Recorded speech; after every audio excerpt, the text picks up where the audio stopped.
Namaskar and a very warm welcome. You're watching Vantage. I'm Akanksha Swaroop.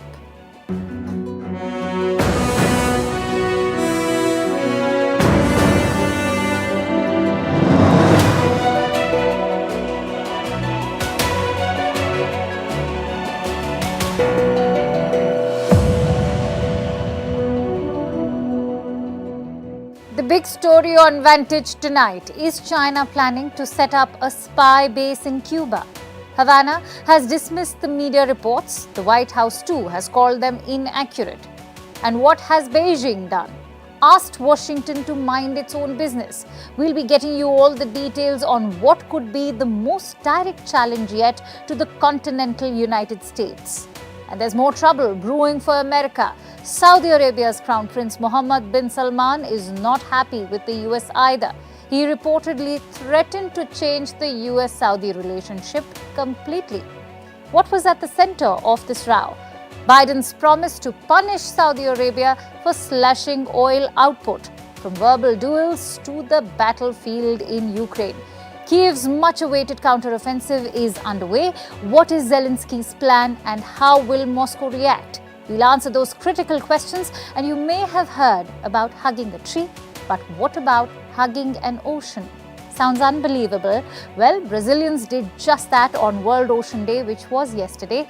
Hello, I'm Akanksha Swaroop filling in for Palki Sharma. The headlines first. Sudan's warring parties agree to a 24-hour ceasefire from Saturday. That's according to US and Saudi mediators who brokered previous truces. This comes even as Sudan declares UN envoy Volker Perthes persona non grata, accuses him of taking sides in the nearly 2-month-long conflict. South Korea summons China's ambassador. The Chinese diplomat had said Seoul is wrong in betting against Beijing. Envoy Xing Haiming made the remark while criticizing South Korea's recent overtures to longtime ally US. Seoul warns Beijing against internal interference. Beijing ups the ante to play mediator between Israel and Palestine. Palestinian President Mahmoud Abbas to visit China next week. President Xi is looking to boost ties to West Asia to counter US influence there. Japan amends its immigration law. Authorities can now deport foreign nationals who apply for refugee status multiple times. Earlier, applicants could stay in Japan during the decision process. Now they will be deported after 3 rejections. In 2022, Japan accepted just 202 refugees out of over 12,000 applicants. Crypto exchange Binance suspends US dollar deposits. The move comes after American regulators backed a freeze on assets of Binance. It has also asked its clients to withdraw their dollars by early next week. Binance is the world's largest cryptocurrency exchange. And Australia's national airline Qantas ditches gender-based uniform rules. Male crew members will now be allowed to wear makeup and sport long hair. Female crew members can opt out of heels and choose flat shoes.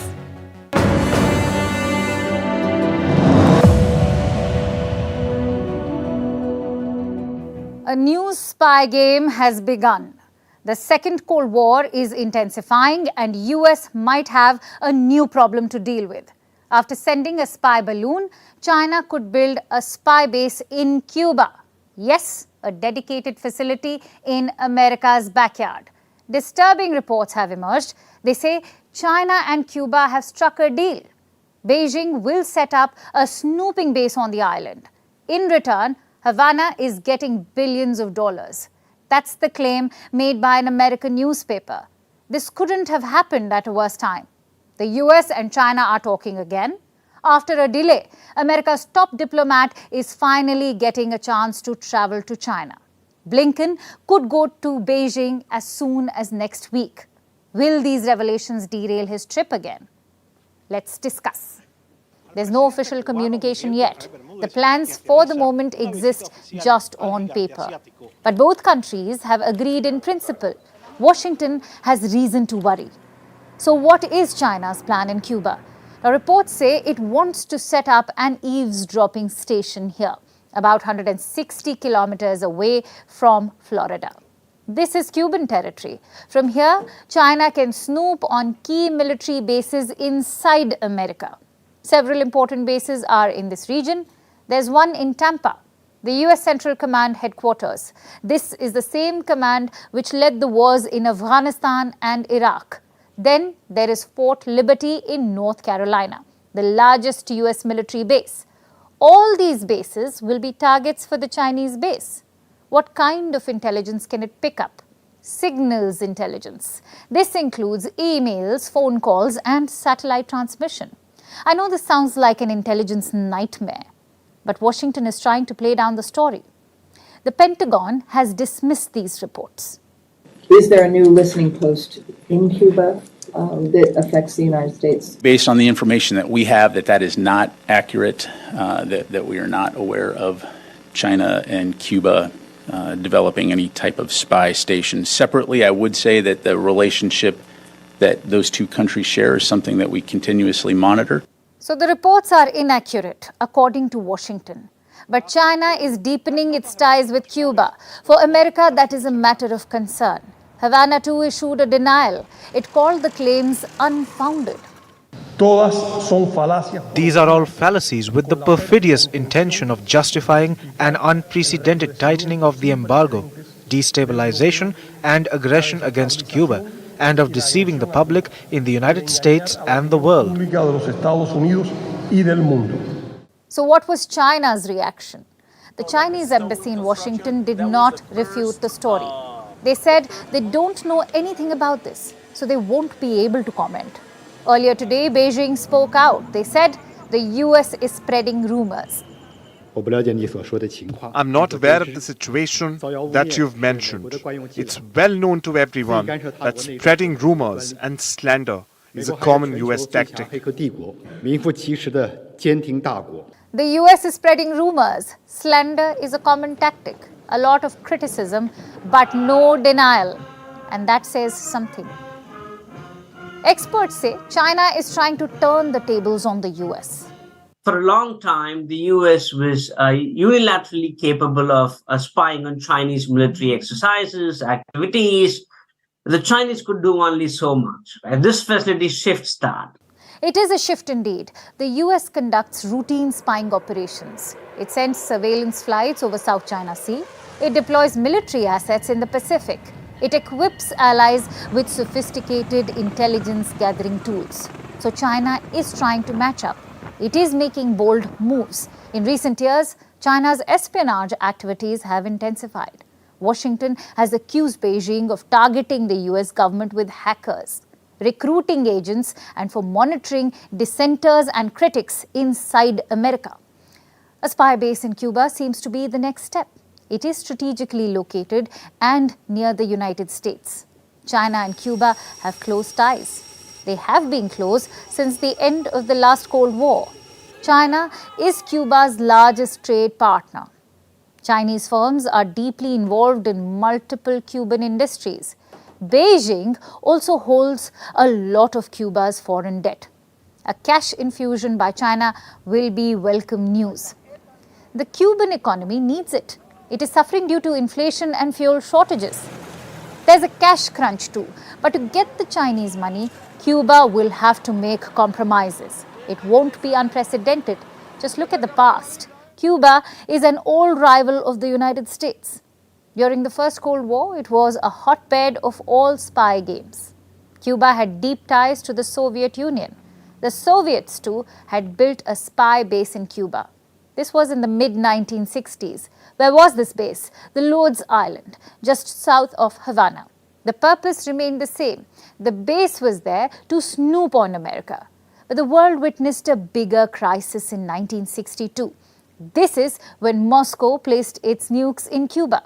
Yes, the Cuban Missile Crisis, one of the most scary periods in modern history. That time, the US and the Soviet Union came dangerously close to a nuclear confrontation. They managed to pull back from the brink. Now, the US and China are on the same collision course. Washington's relationship with Havana remains frosty. Successive presidents have failed to win over Cuba. There's a trade embargo. Cuba is in desperate need of a partner. The door is wide open for China. Time is running out for the US to change course. So China is creating new problems for the US. But back home, China's economy is losing its golden touch. 2023 was supposed to be the year for recovery. Instead, the Chinese economy has stalled. China's inflation remained close to zero in May. Manufacturing activity has shrunk, exports have reduced. In fact, there was a rebound in the housing market, but that too has subsided. To add insult to injury, foreign investors are now leaving in droves. They are dumping their Chinese investments and pulling out their money. In 2022, there was a massive sell-off. Investors sold $148 billion worth of Chinese bonds. They have lost faith in Chinese businesses too. Last month, $1.71 billion worth of shares were sold. Before that, in April, investors withdrew $659 million from the Chinese markets. They have clearly changed their minds. In the beginning of 2023, investors were bullish about China. Beijing had done away with zero COVID, the policy of mass testing and lockdowns. China's economy was opening up, so the foreign investors did some heavy buying.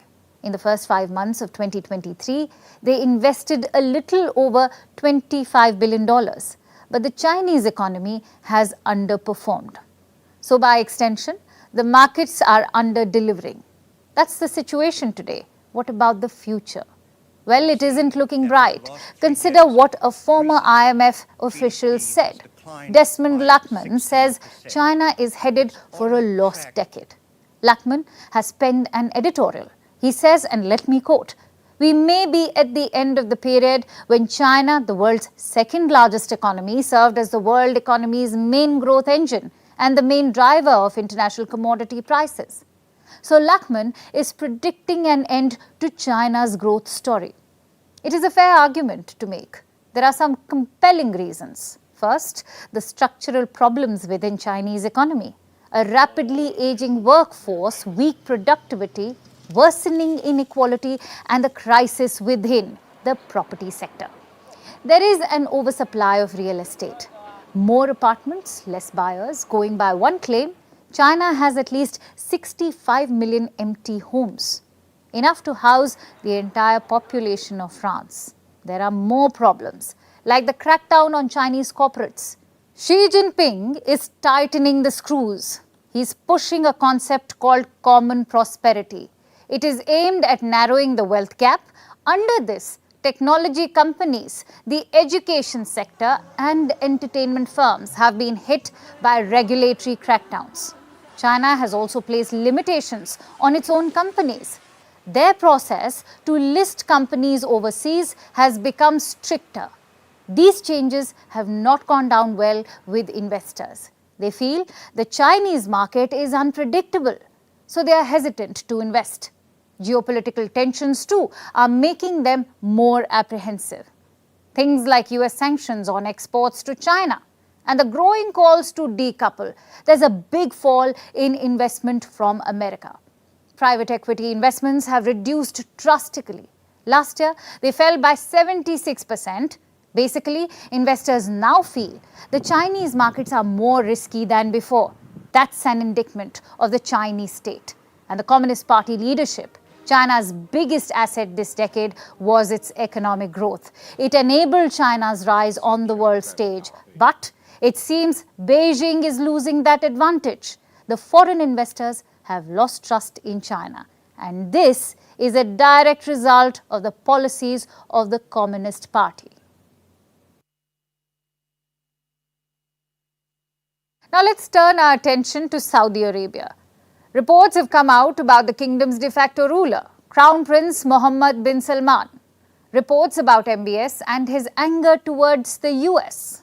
You'll remember that last year, US President Joe Biden had gone to Saudi Arabia. He engaged in fist bump diplomacy, tried his best to bring a thaw in the frosty ties with the kingdom. It's because Biden wanted something. He wanted Riyadh to maintain a steady oil output. That did not happen. And Biden vowed there would be consequences to Saudi Arabia's decision. It turns out that statement was not taken well. Reports say MBS threatened to completely change the US-Saudi relationship. He allegedly said he would impose significant economic costs on the US if it retaliated against the oil cuts. The Crown Prince's fury was revealed in leaked US documents. American officials have said they are not aware of the threat. They also added it could have just been a moment of anger, that it did not reflect the big picture. That explanation seems fair. But what the US has done since then seems to suggest that it was aware of the Saudi prince's rage and it took MBS's threat seriously. Let's look at what has happened since Biden vowed to punish Saudi Arabia for slashing oil output. Saudi has said it will cut output again. There have been no consequences imposed by the US. In fact, it seems Washington is doing its best to mend ties. Even though Biden has not visited the kingdom, a lot of his officials have. High-profile ones like National Security Advisor Jake Sullivan and CIA Director William J. Burns. The latest top official to visit is US Secretary of State Antony Blinken. Blinken met MBS Saudi Foreign Minister Faisal bin Farhan and a host of leaders from the Gulf nations. They spoke of increased cooperation and improving ties. That doesn't sound like the consequences Biden had promised. Instead, Washington seems to be bringing out the checkbook. Blinken thanked Saudi Arabia for its leadership in dealing with the terror group ISIS. Then he pledged money to a regional stabilization fund.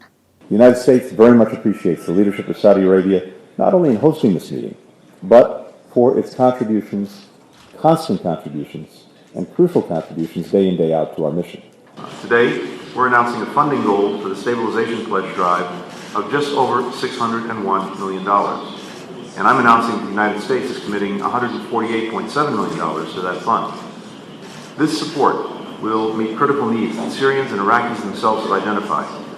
Addressing vulnerabilities previously exploited by ISIS. But it looks like Riyadh wants more than that. Saudi Arabia wants the US to help it set up its domestic nuclear program. Washington has been wary about this. It thinks this risks nuclear proliferation in West Asia. But Riyadh is adamant. On the issue of nuclear cooperation, it's no secret that we are developing our domestic civilian nuclear program.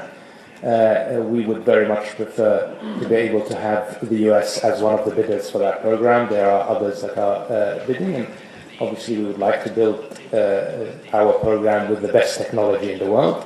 And that will require a certain agreement to be in place. We have differences of opinion. So we're working on finding a mechanism for us to be able to work together on civilian nuclear technology. The Saudi foreign minister warned that there are others bidding too. And that may have been a reference to China. Beijing has stepped up its activities in West Asia. It recently brokered a diplomatic deal between Saudi Arabia and Iran. President Xi Jinping visited Saudi Arabia for a grand Arab nation summit. It is possible that China is looking to move into America's traditional backyard. And that may be why Washington is rushing to mend ties with Saudi Arabia. We began by telling you how one leaked US document mentioned MBS's anger. A second leaked document spoke of his plans. Riyadh allegedly planned to buy drones, missiles, and mass surveillance systems from Beijing. That would have meant a shift from the decades of security relations with the US, cutting the strongest bond between the two nations, the military ties. Could that have been the tipping point? And could it have made the US realize everything it could lose by angering MBS? It would explain the U-turn in US diplomacy and why, despite Biden's threat of making MBS a pariah, the US seems to be currying favor with the Crown Prince once again. Yesterday, we told you how Donald Trump's legal problems are increasing. Today, we have more news about his mounting legal troubles. The former president has been indicted once again. And this is a federal indictment. What does that mean? It's simple. Donald Trump now faces federal criminal charges, at least 7 of them from obstruction of justice to those under the Espionage Act.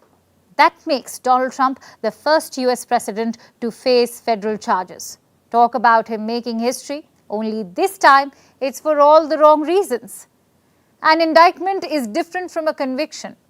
Trump has not been convicted yet, and he's innocent until proven guilty. But what impact will this indictment have on his White House bid? And how are Republicans reacting to this news? Our next report tells you more. Donald Trump's legal woes aren't going away anytime soon. In fact, they're only getting bigger. Donald Trump is being investigated for a lot of things, from falsifying business records to trying to overturn the 2020 elections. But perhaps the most severe probe is the one Special Prosecutor Jack Smith is running. This relates to classified documents being found at Trump's residence in Florida. And now the former president has been indicted on 7 counts. The charges include obstruction of justice, destruction or falsification of records, conspiracy, and false statements. Seems like the US Justice Department is leaving no stone unturned to ensure Trump gets convicted. Trump is also facing a charge under the Espionage Act. If found guilty and convicted, Trump could face several years in prison. But that's a long shot, so Trump need not be packing his bags yet. Last year, the FBI seized some 11,000 documents from Trump's residence, Mar-a-Lago. About 100 of these documents were termed classified, and some were even labeled top secret. Now, Donald Trump, understandably, is not happy with the news of the indictment. He published a 4-minute video on Truth Social condemning the US Justice Department and Biden administration. Very sadly, we're a nation in decline, and yet they go after a popular president, a president that got more votes than any sitting president in the history of our country, by far, and did much better the second time in the election than the first. And they go after him on a boxer's hoax, just like the Russia hoax and all of the others. It's just been going on for 7 years. They can't stop because it's election interference at the highest level. There's never been anything like what's happened. I'm an innocent man. I'm an innocent person. Republicans have also come out and vehemently condemned Trump's indictment. House Speaker Kevin McCarthy said it was unconscionable for a president to indict the leading candidate opposing him. He also said that Republicans in the House of Representatives will hold this brazen weaponization of power accountable. Trump's primary rival, Ron DeSantis, said, "We have for years witnessed an uneven application of the law depending on political affiliation." But with Trump's indictment, the GOP primary could become all about him and the alleged political vendetta that he's a so-called victim of. The indictment, in fact, is expected to give Trump a boost in the polls. It's also predicted to give him a bump in fundraising ahead of the GOP primary. So while his legal troubles are dragging Trump down, his political prospects are on the rise. Trump is leading the pack of contenders within the Republican Party for the next presidential ticket. If things stand as the way they do right now, he will comfortably win the Republican nomination. Almost 50% of Republican primary voters are rallying behind the former president. Ron DeSantis is a distant second, with just about 19% of the support. Even if Trump were to be convicted of any of the charges leveled against him, he would still be eligible to run for the White House. And who knows, Trump could very well make a comeback to the White House, his legal troubles notwithstanding. Because you can only discount Trump at your own risk. Just ask the Democrats.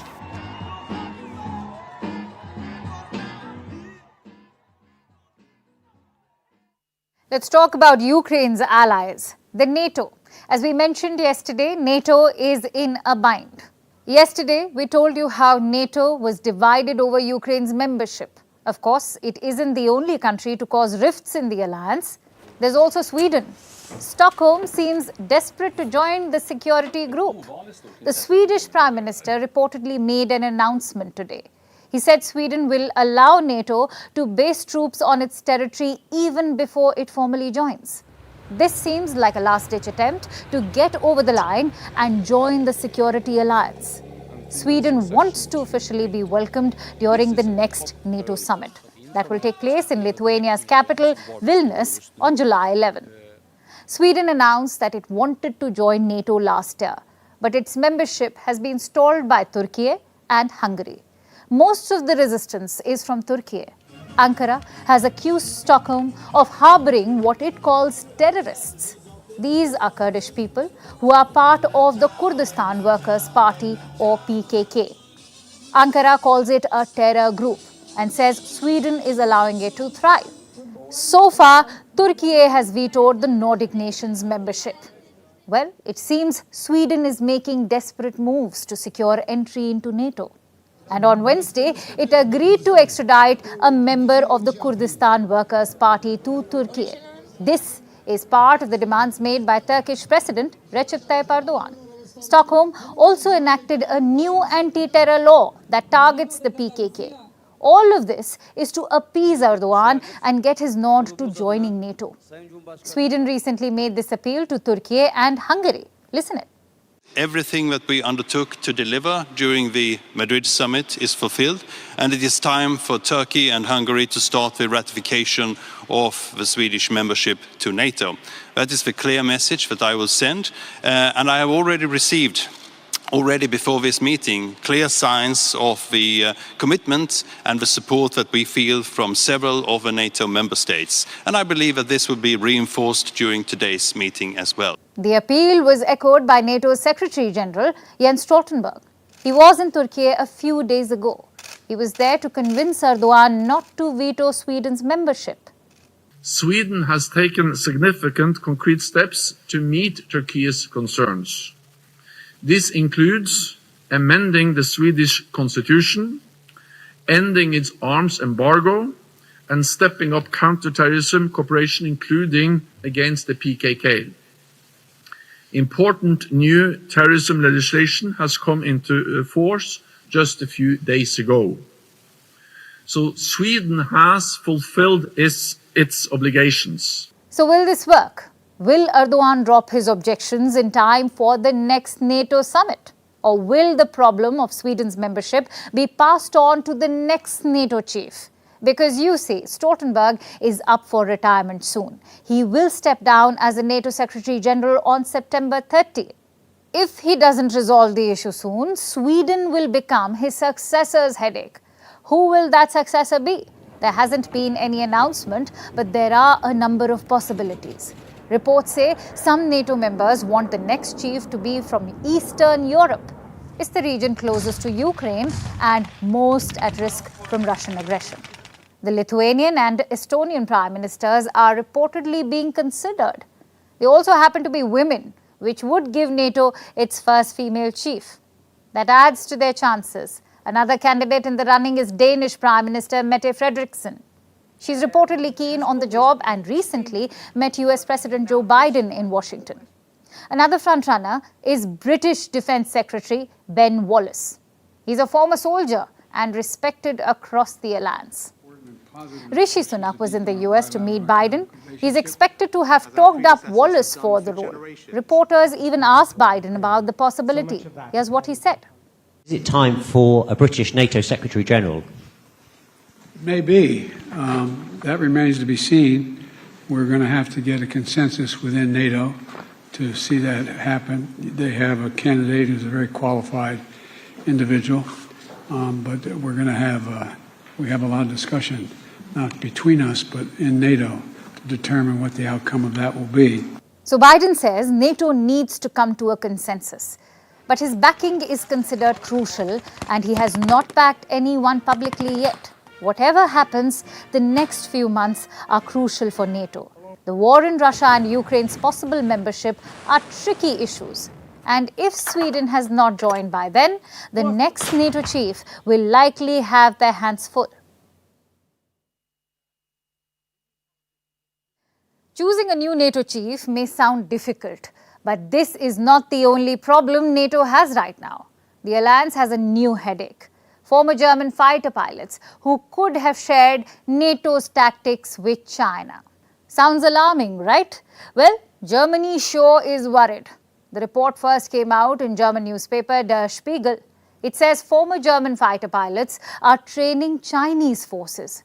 Now, it is common for militaries to cooperate. They often share tactical and technical information. In fact, Germany has conducted military training programs with China before. But these are former German pilots. They are there on lucrative contracts. They are not bound by any rules or diktat. While serving in the army is a lifelong commitment, it is not so hard and fast right now. The reason for this is military contracting. Former officers now have a lot of options. They can take their skill sets elsewhere. But is that necessarily a good thing? Not really. There are fears that these pilots could have shared military secrets. Secrets like confidential operational tactics, practiced attack scenarios, and even crucial information about NATO air operations. Now, these are former Luftwaffe pilots. We're talking about Germany's aerial warfare. They learn crucial skills like suppression of enemy air defense and destruction of enemy air defense. Both of these are classic Luftwaffe forte. If they do pass this skill set to China, it could make the PLA a lethal force. It could help Beijing gain air superiority in any fight, especially in a fight against Taiwan. Germany too has the same fear. Now legally, there's nothing wrong with this. This sort of private work does not violate any laws. But there's a legal grey zone. Retired service members often have retroactive service obligations. This means they must report the work they are doing. The ministry then conducts a security check and the employment can be denied. But Germany wants to stop this practice altogether. The defense minister is calling on China to end it. Last week, Boris Pistorius met his Chinese counterpart. This was at the Shangri-La Dialogue. He asked him to stop this policy immediately. Now, Pistorius says China did not deny the practice of hiring former pilots, but played down the significance. Basically, Beijing doesn't think this is a big deal. And why would they? They are the ones benefiting from this arrangement. Now, this practice is not new. It has been going on for a decade now. It is also not limited to Germany. This is a NATO-wide issue. Last year, there were similar reports from UK. It mentioned 30 former pilots of the British Royal Air Force. They were apparently advising the PLA, teaching them NATO tactics and Western military doctrine.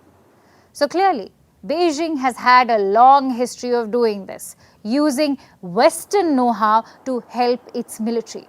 Essentially, what they do is offer lucrative contracts and in return, steal secrets of Western military practices.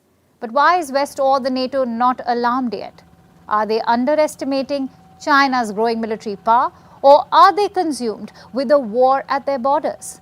Either way, NATO needs to wake up to this problem. They need to safeguard their military doctrine. Germany seems to have realized this late. They are now looking at ways to stop this. UK too is mulling tightening its laws, but the alliance needs to act decisively. They must tackle this before it blows up. They must realize that prevention is better than cure. Let's shift focus to the battlefield in Ukraine. Kyiv's much-awaited counteroffensive is underway. Ukraine's soldiers are attacking Russian positions. They are taking the battle to Russia. Ukraine's focus is on the southeast. So what is Zelensky's plan and how will Russia respond? More importantly, who's in a better position to gain the upper hand? Is this the beginning of the end?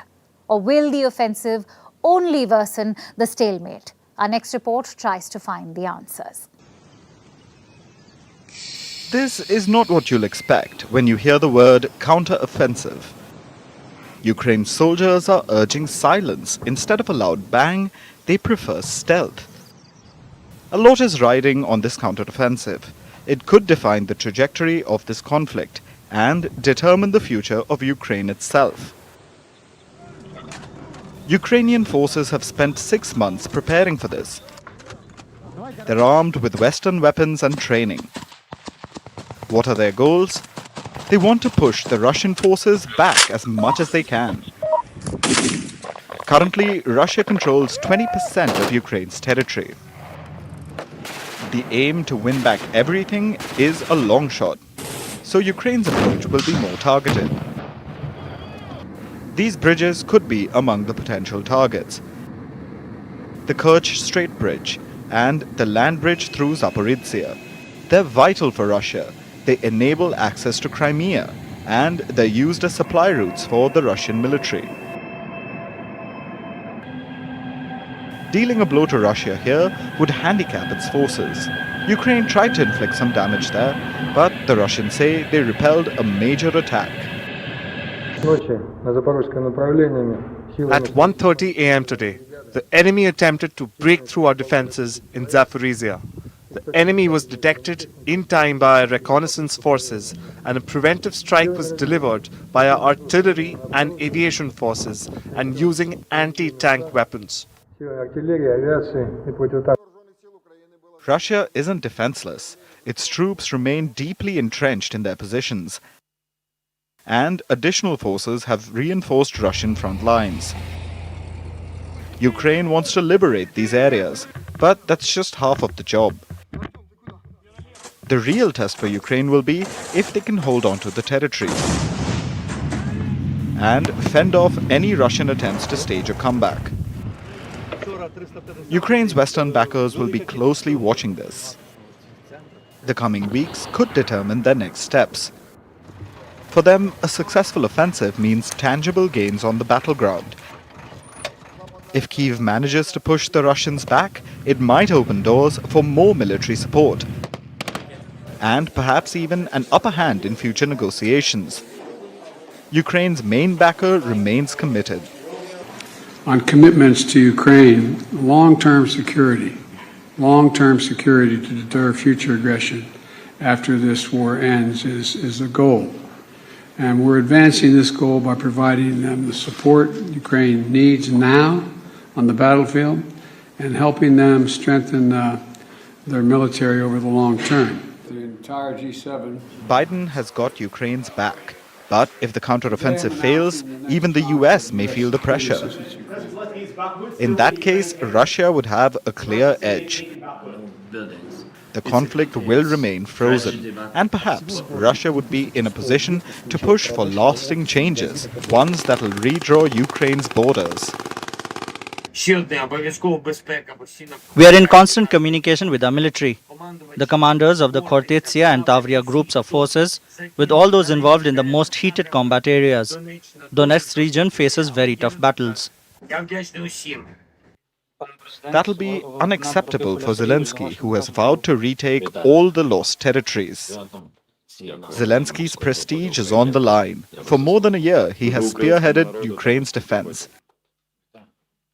This counteroffensive is a rare chance for him to shift the momentum and perhaps influence the outcome of this war. His political future, too, is on the line right now.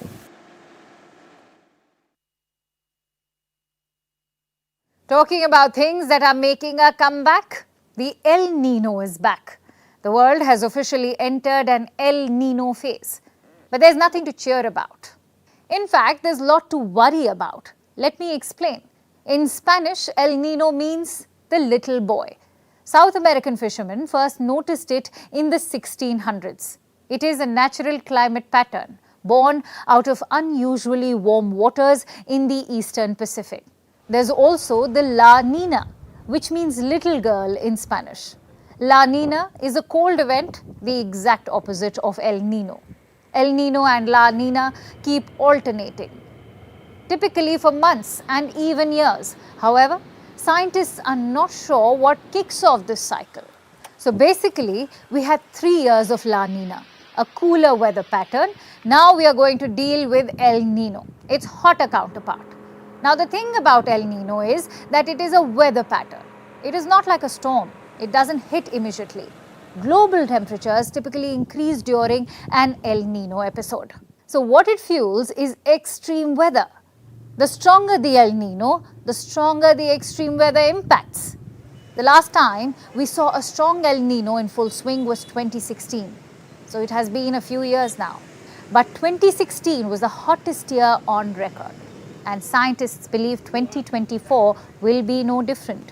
In fact, it could be one for the record books. 2024, I think, is a year that if you're looking for a potential global record in terms of temperatures in El Nino with the continued warming since the 2016 El Nino, could lead to 2024 being one for the record books. But that is, of course, no means a guarantee because weather and the randomness of our atmosphere still plays a part. So 2024 could become the world's hottest year. Global temperatures are currently hovering at 1.1 degrees Celsius above average. But the El Nino event could push it even higher, closer to the symbolic 1.5 degrees Celsius guardrail. If that happens, climate alarm bells will be ringing hard. Imagine more freak weather. Most of the warmest years on record that we've seen in the past have happened due to the influence of El Nino because it gives that little bit extra push onto the global temperatures on top of the warming that we're already causing due to human-caused climate change. Now, the onset of any El Nino event could take time, but once it happens, it will be felt across the globe.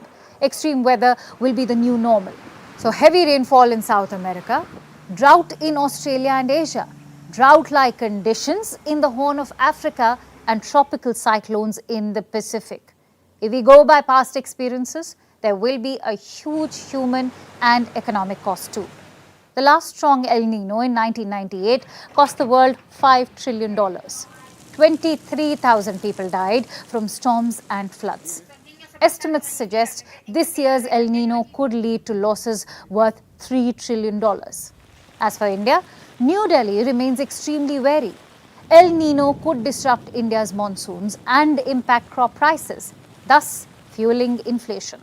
Uncertainties, however, remain on the spatial and temporal distribution of monsoon and the interplay between El Nino and the Indian Ocean dipole.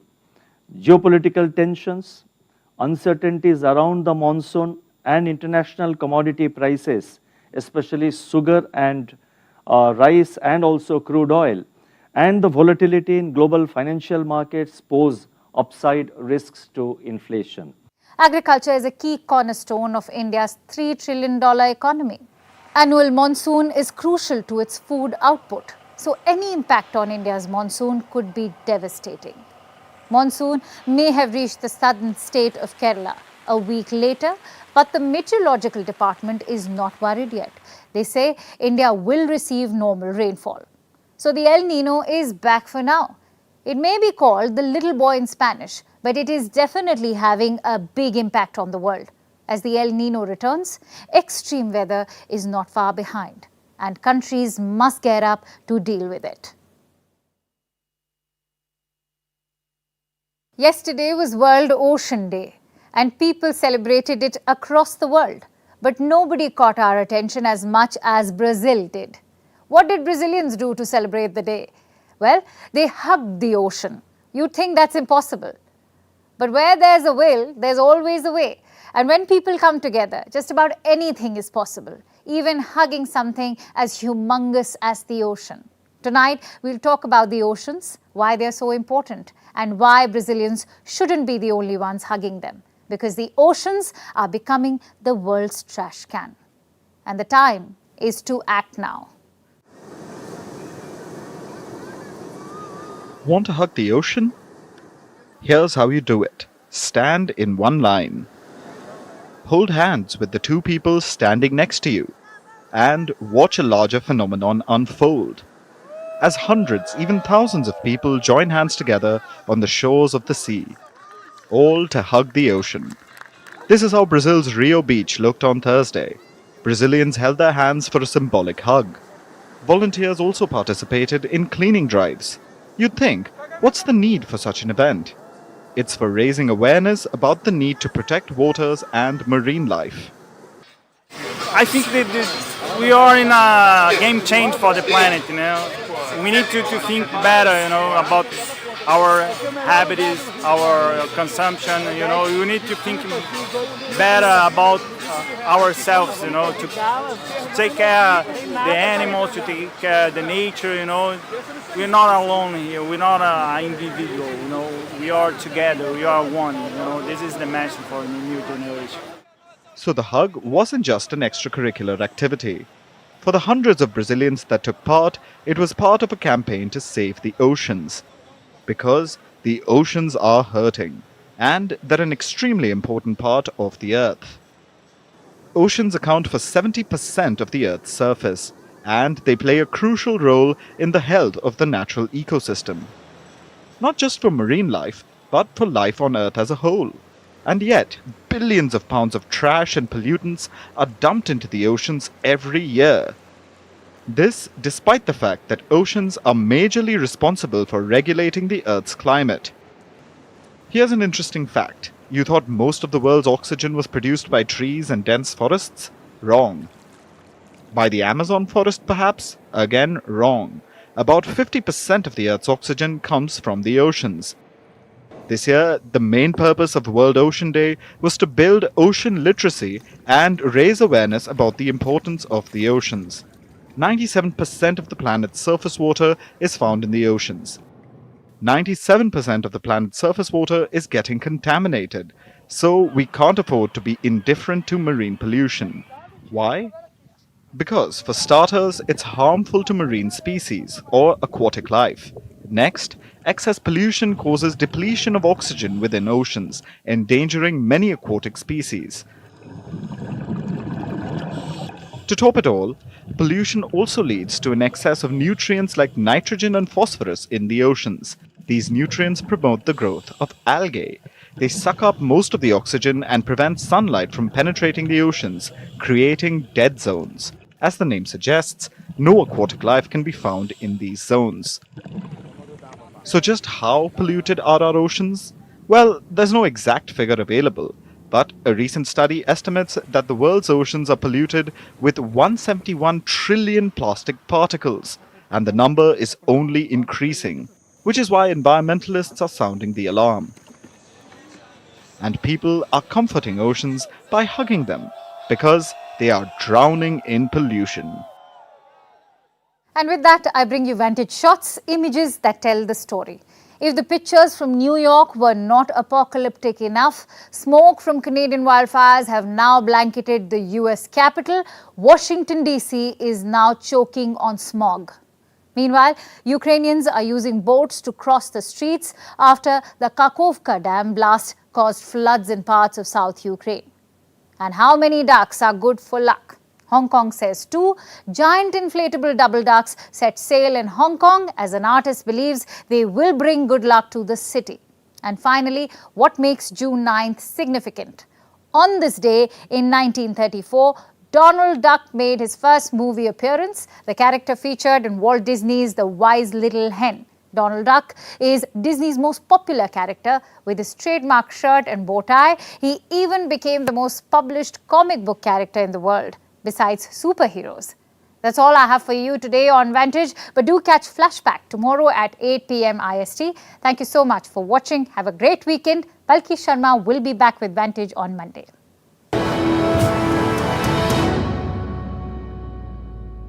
If you follow international news, you must have heard of sanctions. The US sanctions Russia, the UK sanctions China. Have you wondered what it's all about? More importantly, have you wondered why they never work? Well, sanctions have a very old and complicated history. Also, there's a reason why they never seem to work. World leaders know it, but they won't tell you. Tune into Flashback and find out.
我覺得好開心啊！呢一個時間，哇！